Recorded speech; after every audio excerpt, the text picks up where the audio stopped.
Welcome to this explainer. Today, we're diving into a genuinely mind-bending ethical maze from Max and Claude's incredible novel, Cognitive Trespass. This story literally pushes the boundaries of identity, the law, and the actual sanctity of the human mind. It really forces us to ask, how much of our inner world do we actually control, especially when tech and therapy are advancing so incredibly fast? To kick things off, I really want you to stop and ask yourself a pretty uncomfortable question. If someone broke into your mind and totally fixed your deepest trauma without even asking, are they a criminal or are they a savior? Right, so this massive ethical dilemma is the beating heart of the fictional Neural Sovereignty Act of 2041. Under this law, your skull is basically an absolute vault. Going into someone else's consciousness without their consent is a Category 1 offense. They call it cognitive trespass. Now, the law is enforced by our main character, investigator Tam. And what's super cool about Tam is that she used to be a trespasser herself. So she's got this really unique, super conflicted insider's view on the exact criminals she's hunting down. Let's look at a fascinating case study from the book Devereux Holt. So his wife, Senta, literally goes to the authorities because her husband suddenly got, better. Not a different person, just improved. He lost his anxieties, he got way more patient, just totally present. And Senta is actually mourning the fact that she doesn't get to prefer his old flaws anymore. But for Devereux, he feels like he's finally waking up from a life where he was just functioning at half capacity. He actually feels whole. And what's crazy interesting here is the timeline of how Devereux changed. The unlicensed guy pulling the strings, Caelen Rourke, didn't just hack into Devereux's brain overnight. Nope. He spent 8 whole months carefully building real consent. We're talking 4 months of just normal gym chatter, then completely disclosing what he could do, and finally, months of this really slow, careful cognitive rearrangement. So how on earth is Rourke pulling this off? Well, he has this condition called empathic hyperpermeability. It basically lets him sense the hidden architecture of someone's mind, kind of like a surgeon looking at a really detailed X-ray. He can literally feel the internal weather of a person, and if they let him, he can go inside to help clear out their psychological roadblocks. But here's the thing. Rourke is not some reckless cowboy. He knows how incredibly dangerous it is to treat a human mind like a puzzle that needs solving. He gets that whatever surfaces when he enters a mind is absolutely not the whole truth of that person's history, or even an indicator of whether they're ready to heal. It's a profound level of ethical restraint, and it's something investigator Tam deeply respects, especially since she used to abuse this exact same power when she was younger. Section 1. The Petra Voss exception, the paradox of non-consensual healing.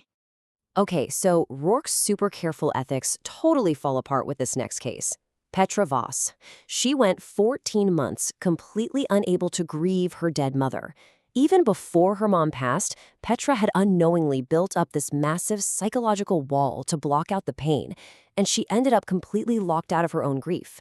She's literally suffering because she can't suffer. And then, completely by chance, she bumps into Rourke at a concert. Now we hit the big mistake. Rourke can sense her blocked grief right away. But instead of taking those 4 months to slowly build trust like he did with Devereux, Rourke falls straight into the paternalism trap. He deliberately hides what he can really do, pretending he's just a highly gifted therapist. He takes it upon himself to enter her mind and trigger that grief, purely because he's terrified that if he told her the truth about cognitive trespass, she'd say no and be stuck in emotional limbo forever. Which brings us right to the absolute core of the issue. Is non-consensual improvement still harm? I mean, the law is super clear. Yes, absolutely. Consent based on a total lie is not consent at all. But look at the outcome. Petra experienced this incredibly profound restorative healing. She was finally able to grieve her mom. When Rourke finally comes clean to Petra, with investigator Tam literally right there, Petra's reaction is just mind-blowing. She hits the nail on the head with this paradox. She says, I can't tell whether I'm angry because of what you did or whether I'm angry because I can't stop being glad you did it. Right? She got exactly the healing she desperately needed, but the price was her cognitive sovereignty. Her fundamental right to choose was just stolen. Section 2. Witnessing true consent. The Marcus Fell proof. Rourke needs to prove he isn't just some malicious mind hacker, so he invites Tam to actually watch him do an entry, but this time with completely undeniable consent. Enter Marcus Fell. Marcus is this brilliant architect who, 6 years ago, just completely lost the ability to draw. Just gone. He describes it as this huge empty room inside his head. But the kicker is, he knows exactly what Rourke is. He knows it's a legal gray area, but he is so incredibly desperate to find out what happened to his talent that he gives Rourke and Tam his absolute 100% consent to go in. And the way Rourke handles this entry is fascinating. It's flawlessly careful. He doesn't go in there and smash stuff around. He uses questions as conversational doors. He just shifts into this state of deep, deep receiving, acting as a completely neutral, empathic mirror. All he does is light up the internal architecture of Marcus's mind, so Marcus can finally see the block for himself. While Tam is watching all of this, she is literally white-knuckling it, holding herself back from jumping into the entry with them. It really forces her to compare Rourke's extreme care and restraint with her own past. Back in the day, she used this exact same ability out of pure ego, appetite, and this totally toxic need for control. But Rourke, he is entirely focused on serving the patient. The payoff here is instantaneous. Right after the session ends, Marcus Fell grabs a pen and he draws a roof. Not just any roof, it's the exact roof of the very first house he designed 30 years ago. His talent was never gone. It was just locked away in the dark, and Rourke simply helped him find the door. Section 3. Redefining the law. The dialectic resolution. Seeing this play out totally shatters Tam's worldview. She realizes the current legal system is just wildly inadequate. Look at these 3 cases together. They perfectly show why the law is failing. You've got Devereux, where consent was slowly earned over months. You have Petra, who had 0 informed consent but was profoundly healed. And then Marcus, completely explicitly consenting and getting his life back.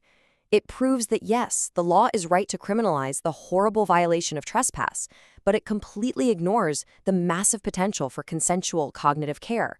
Because of everything she's seen, Tam does something amazing. She files this revolutionary official covering document with her investigation. She basically says, look, mind entry itself isn't the harm. The harm is entirely about how it's used. She insists they still have to prosecute Rourke for what he did to Petra Voss, because honestly, consent has to matter. But at the exact same time, she demands that the legal system build a totally new framework so people with Rourke's gifts can actually heal people safely. It all circles back to this incredibly powerful quote from Devereux Holt that pretty much sums up this whole explainer. I am not asking you to ignore the law, I'm asking you to consider what the law is for. The law is absolutely there to keep us safe from harm, for sure. But should it really stand in the way of us finally understanding our own minds? So, I'm going to leave you with this final, really provocative question about the deeply intimate sovereignty of our own heads. If we can separate the awful harm of trespass from the literal life-saving power of deep empathic entry, if there is a version of this that isn't a crime, what should we call it? Think about that for a second. Thanks so much for joining me on this explainer, and definitely keep questioning those boundaries of the mind.